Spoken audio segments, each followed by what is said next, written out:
Voto de castidad. ¿Qué voto de castidad si Jesús nunca hizo ningún voto de castidad? Todos los apóstoles de Jesús tenían su mujer, tenían su familia. ¿Saben de dónde se inventó el voto de castidad y el celibato? Son diferentes, pero la misma vaina. ¿Saben de dónde se inventó? De que no querían que los curas heredaran lo que tenían cuando morían. Porque si un cura estaba casado y se moría, ¿quién se quedaba con la casa, con la tierra? Se quedaba la mujer, ¿verdad? La Iglesia Católica en el siglo IV dijo, se acabó el cuento ese de la herencia. Si quieren tener mujeres, tengan las mujeres que quieran, pero no pueden heredar. Mejor dicho, celibato obligatorio para que todas las riquezas que puedan tener esos curas queden dentro de la iglesia. En resumen, prohibieron el matrimonio para quedarse con el patrimonio. ¿Te das cuenta?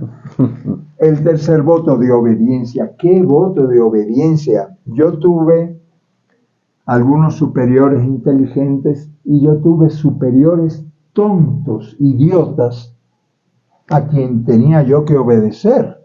¿Y por qué yo voy a obedecer a un superior tonto e idiota? Mejor dicho, eso sería para otra entrevista. Los famosos votos religiosos. En el caso de los jesuitas hacen un cuarto voto de obediencia al Papa. Y cuando San Ignacio de Loyola, fundador de los jesuitas, estableció ese cuarto voto de fidelidad, de obediencia ciega al Papa, era Papa Paulo III. Paulo III era asesino, incestuoso, violador, canalla, no les hago la lista.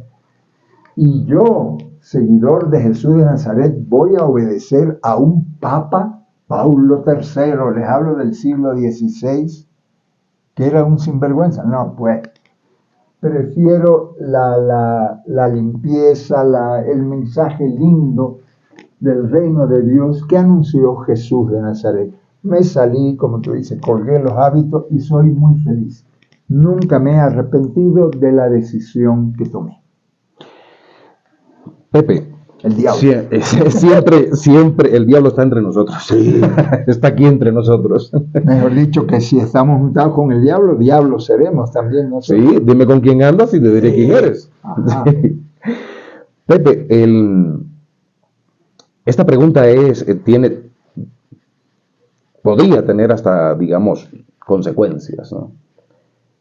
¿Realmente creen en el diablo dentro de la iglesia? Sí, yo creo que hay mucha gente que cree en el diablo, por lo que los diablos y las diablezas somos nosotros cuando hacemos diabluras. Entonces, para ir a tu pregunta, ¿creen en el diablo? Una persona inteligente que ha estudiado un poco no cree en el diablo. Esas son mentalidades primitivas, antiguas. Una persona estudiada no cree en el diablo ni en el infierno. Pero, como digo, no tienen el valor, o por razón de dinero, no tienen el valor de decir públicamente en el Vaticano, en los salones del reino, en las iglesias católicas, protestantes, evangélicas, no tienen valor para decir, señores, esto es un cuento, esto no existe. No tienen valor o no quieren dañar el negocio. Estamos conversando con José Ignacio López Vigil. Aparece en redes sociales con su nombre, pero se presenta como Pepe el Hereje. Una vez más, reitero a todos ustedes que harían muy bien si siguen sus páginas e interactúan con sus contenidos. Son contenidos de altísimo valor, de muy alto valor para la sociedad, y está ocurriendo justamente aquí, en Quito, en la capital del Ecuador. Pepe el Hereje ha venido a cubrir un nicho que estaba vacante, digo yo, en las redes sociales, de alguien que hablara con tanta frontalidad sobre temas álgidos como este. ¿El diablo desaparecerá, Pepe, en algún momento? Confiemos que sí. Iba a decirte, Giovanni, me disculpan si uno se altera un poco, ¿no? Si uno se emociona con estos temas, ¿saben por qué? ¿Por qué este personaje ha hecho tanto daño y sigue haciendo tanto daño en las mentes, en los corazones y especialmente de las mujeres? Ha hecho tanto daño, ha metido tanto miedo, ha paralizado tanto que yo me indigno, realmente me indigno con esta creencia, porque es una creencia tóxica, dañina.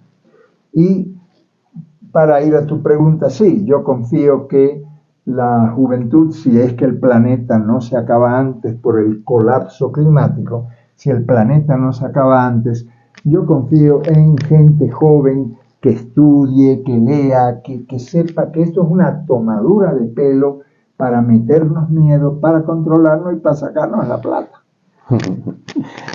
Estamos, como dije al principio de este podcast, en el contexto de la Semana Santa, en este año. Se está grabando este podcast el Jueves Santo. Sí. Voy a hacer un punto de giro en este diálogo en torno a este personaje, pintoresco personaje, llamativo personaje, tan poderoso dentro del cristianismo.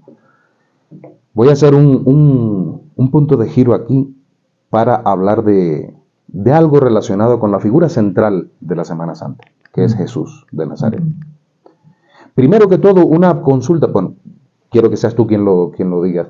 Hubo un espectador que me escribió un mail preguntándome por qué si se llamaba Jesús se le dice Jesucristo. Y quisiera que partamos de ahí. Como estamos en este contexto de la Semana Santa, vamos a hablar un poquito también de Jesús, que viene a ser también un antagonista de este personajazo que hay por aquí con la lengua afuera. En fin.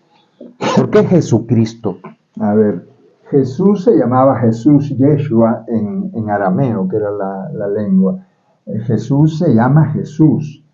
La palabra Cristo es una palabra griega que significa, viene de Mesías.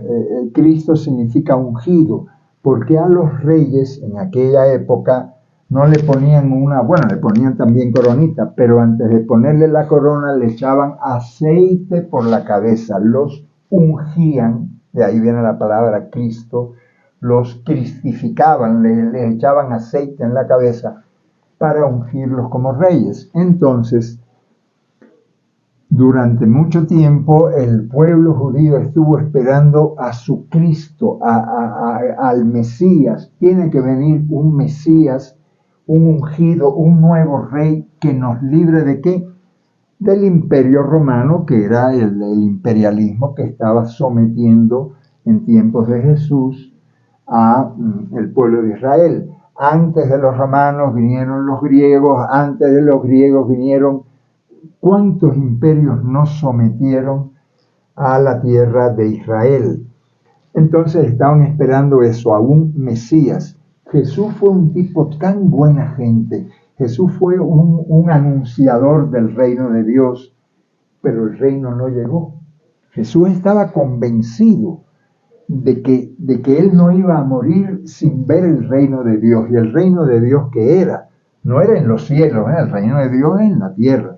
El reino de Dios que anunció Jesús era justicia para todo el mundo, que no hubiera hambre, que no hubiera violencia, que no hubiera gente sin techo, que no hubieran impuestos a los campesinos por los latifundios. Ese era el reino de Dios que anunció Jesús en la sinagoga de Nazaret.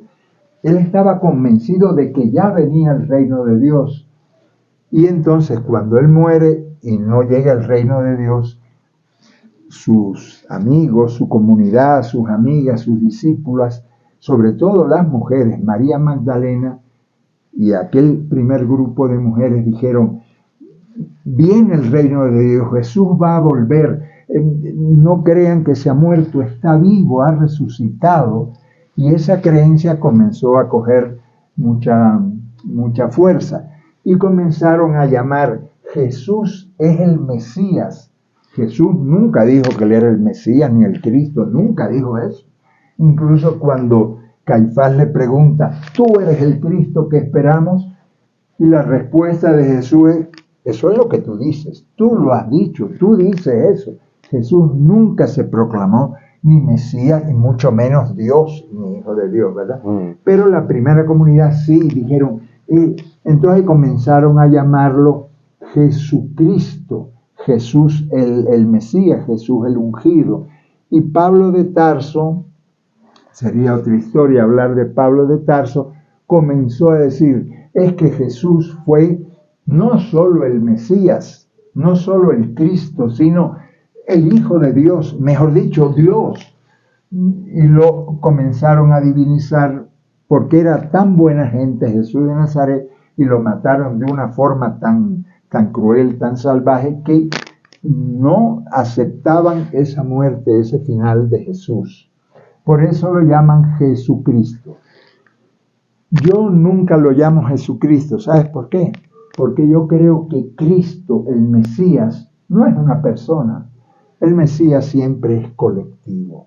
El Mesías es el pueblo de Dios que se organiza, que lucha por sus derechos, que lucha por un mundo mejor, que lucha por ese reino de Dios que anunció Jesús de Nazaret.